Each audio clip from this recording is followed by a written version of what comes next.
नमस्कार, SBT news में आपका स्वागत है। पेश है 9 जून शुक्रवार दोपहर 1:15 बजे राजस्थान की 15 बड़ी खबरें। इस न्यूज बुलेटिन के प्रायोजक हैं विनी केक एंड मोर। सबसे पहले एक नजर डालते हैं आज के हेडलाइंस पर। नड्डा ने दिल्ली में किया प्रदेश कार्यालय का शिलान्यास। सफाई कर्मियों की भर्ती में मिलेगी वाल्मीकि समाज को प्राथमिकता। चैट जीपीटी के सीईओ सैम अल्टमैन ने पीएम मोदी से की मुलाकात। आरएसआरटीसी के खिलाफ 41,31,000 रुपए का वसूली दावा खारिज। और वसुंधरा झारखंड व पूर्णिया यूपी की 4 लोकसभा सीटों पर बनाएंगे जीत का फॉर्मूला। और अब खबरें विस्तार से।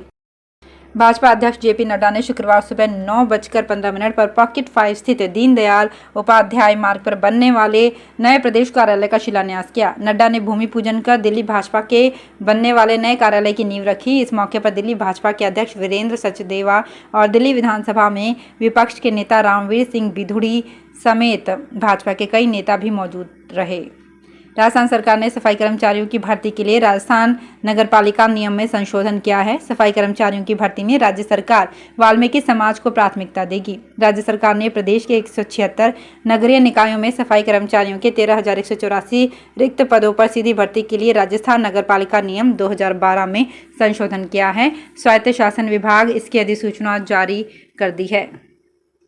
चैट जीपीटी बनाने वाली कंपनी ओपन एआई के मुख्य कार्यकारी अधिकारी सैम अल्टमैन ने गुरुवार को नई दिल्ली में प्रधानमंत्री नरेंद्र मोदी से मुलाकात कर आर्टिफिशियल इंटेलिजेंस के नियमन पर चर्चा की। आईआईटी दिल्ली के एक सत्र के दौरान अल्टमैन ने बताया कि उन्होंने देश के सामने मौजूद अवसरों और एआई में देश को क्या करना चाहिए। अल्टमैन इस सप्ताह 6 देशों के दौरे पर है। वे भारत के अलावा इजराइल, जॉर्डन, कतर, संयुक्त अरब अमीरात और दक्षिण कोरिया में जाएंगे। जयपुर मेट्रो द्वितीय की कॉमर्शियल कोर्ट ने बिल्डिंग और सड़क निर्माण सहित सैनिटरी कार्य की बकाया राशि के भुगतान कराए जाने से जुड़े मामले में आरएसआरटीसी के खिलाफ 41,31,000 रुपए के वसूली दावे को खारिज कर दिया है। कोर्ट ने करौली के कॉन्ट्रैक्टर भीम सिंह गुर्जर का दावा खारिज करते हुए कहा कि वादी संविदा के अनुसार कार्य को पूरा करना साबित नहीं कर पाया है, जबकि प्रतिवादी कॉर्पोरेशन ने यह साबित कर दिया है कि वादी ने जो भी कार्य किया था उसका भुगतान उन्होंने कर दिया है। लोकसभा चुनाव से पहले राजस्थान, एमपी, छत्तीसगढ़, तेलंगाना और मिजोरम में विधानसभा चुनाव है। भाजपा ने इन राज्यों के साथ साथ लोकसभा चुनावों के लिए भी तैयारी तेज कर दी है। पार्टी ने अब तक सभी लोकसभा सीटों को 4 क्लस्टर में बांटकर पीएम मोदी के 9 वर्ष की उपलब्धियों के प्रचार की जिम्मेदारी बड़े नेताओं को सौंपी है। इनमें राजस्थान की पूर्व मुख्यमंत्री वसुंधरा राजे सहित कई बड़े नेता भी शामिल हैं। वसुंधरा राजे को झारखंड की 4 लोकसभा सीटों का जिम्मा मिला है। वहीं पूर्व प्रदेश अध्यक्ष सतीश पूनिया यूपी की 4 सीटों पर प्रचार का जिम्मा संभालेंगे। वित्त मंत्री निर्मला सीतारमण ने गुरुवार को सादगी से अपनी बेटी परकला वांगमई की शादी की। विवाह की रस्में उनके बेंगलुरु स्थित घर पर हुई। शादी समारोह में सिर्फ परिवार के लोग और खास दोस्त ही शामिल हुए। मीडिया रिपोर्ट्स के मुताबिक शादी में किसी नेता या वीआईपी गेस्ट को न्योता नहीं दिया गया था। सीतारमण के दामाद प्रतीक दोषी गुजरात के रहने वाले हैं। वे पीएमओ में ओएसडी हैं। सीतारमण की बेटी परकला और प्रतीक की शादी ब्राह्मण परंपरा से हुई। उडुपी अदामारू मठ के संतों ने दोनों को आशीर्वाद दिया और शादी की सभी रस्में कराई।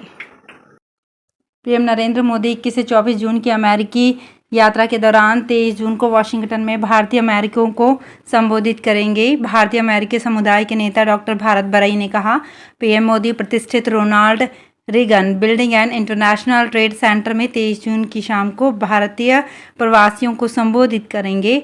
पीएम की यात्रा के दौरान होने वाले कार्यक्रम के लिए 25 प्रतिष्ठित लोगों की एक राष्ट्रीय आयोजन समिति का गठन किया गया है। दिल्ली में 11-12 जून को भाजपा शासित राज्यों के मुख्यमंत्रियों और उप मुख्यमंत्रियों की मीटिंग होगी। इस मीटिंग में गृह मंत्री अमित शाह और भाजपा अध्यक्ष जेपी नड्डा भी शामिल होंगे। पार्टी के महासचिव बीएल संतोष और राज्य संगठनों के सचिव भी बैठक में मौजूद रहेंगे। मीटिंग में इस साल होने वाले विधानसभा चुनावों और अगले साल होने वाले लोकसभा चुनावों पर चर्चा हो सकती है। सूत्रों का कहना है कि सभी सीएम और डिप्टी सीएम से कहा गया है कि वो इनोवेटिव आइडिया के साथ आएं। सीनियर टीचर भर्ती पेपर लीक मामले के मास्टरमाइंड भूपेंद्र सारण की गर्लफ्रेंड पीटीआई भर्ती परीक्षा को लेकर हाईकोर्ट पहुंची है।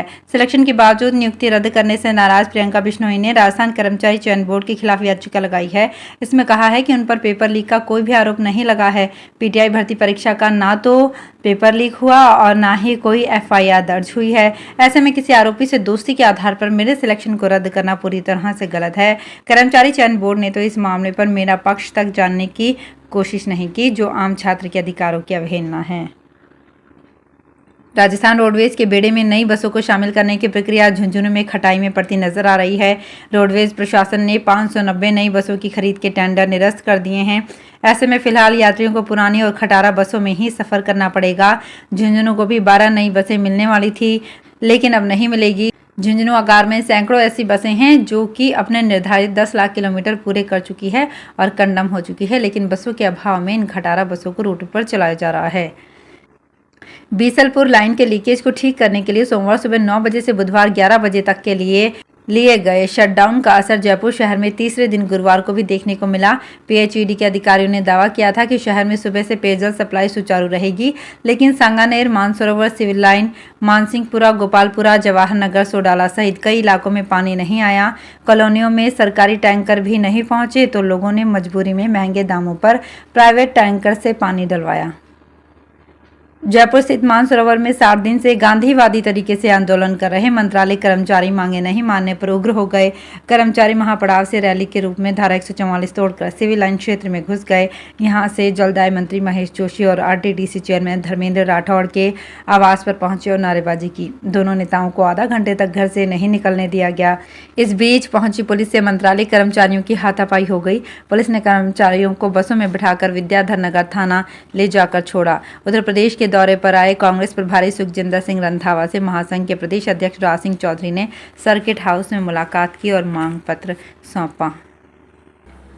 पंजाब सीएम मुख्यमंत्री भगवंत मान और कांग्रेस नेता नवजोत सिंह सिद्धू के बीच में शादियों को लेकर शुरू हुए ट्वीट वॉर में अब डॉक्टर नवजोत कौर ने एक और ट्वीट किया है, जिसमें उन्होंने सीएम मान को मिली मुख्यमंत्री की कुर्सी पर तंज कस दिया।